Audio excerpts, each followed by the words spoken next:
Hello बच्चों, तो आज हम लोग करने वाले हैं क्वेश्चन नंबर 5 14.1 का। तो जैसा कि हम लोगों ने 4 तक कर लिया है, तो आज 5वां करेंगे। ठीक है, तो वर्ग अंतराल दे दिया है, तो वर्ग अंतराल हम लोगों ने लिख लिया है और बारंबारता भी दिया हुआ है, तो बारंबारता भी हम लोग लिख लेते हैं। तो हम लोगों ने बारंबारता भी लिख लिया है जो कि किताब में दिया है। अब हम लोगों को निकालना है x। तो आप लोगों को तो पता ही है कि x निकालने के लिए क्या किया जाता है। 50 को और 52 को, इन दोनों को जोड़ना होता है और उसको आधा कर देना होता है। आधा कर दीजिए या 2 से भागा दे दीजिए। ठीक है, जैसे 50 और 52 को जोड़ेंगे तो कितना हो जाएगा 102। तो 102 का आधा कितना हो जाएगा 51। ऐसे ही करके इन दोनों को भी जोड़ना है और आधा करके लिखना है।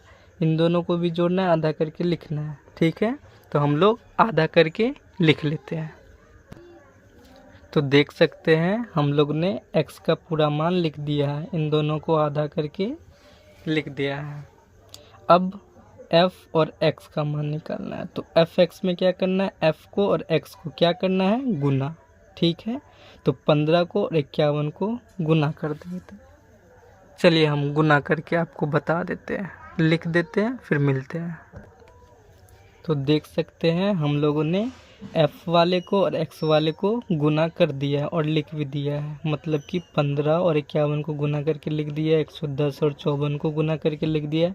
ऐसे ही करके इन दोनों को गुना करके लिख दिया है। अब हम लोग को निकालना है माध्य। ठीक है, तो उससे पहले इन सबको जोड़ना होता है। इससे हम लोग का निकल जाएगा सिग्मा FI XI। ठीक है, और इसको जो हम लोग जोड़ेंगे तो इससे हम लोग का निकल जाएगा सिग्मा FI। तो चलिए हम लोग जोड़ भी लेते हैं। तो देख सकते हैं हम लोग ने बारंबारता वाले लाइन को जोड़ लिया है, मतलब F वाले को, और जोड़ के आया है टोटल 400, जो कि इसका नाम है सिग्मा FI।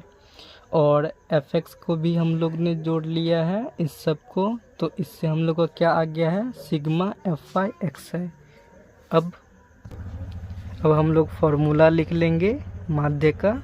तो माध्य बराबर क्या होता है, सिग्मा FI XI बट्टा सिग्मा FI। हम लोग को सिग्मा FI XI कितना आ गया है, 22,875। ठीक, और सिग्मा FI हम लोग का कितना आ गया है, 400।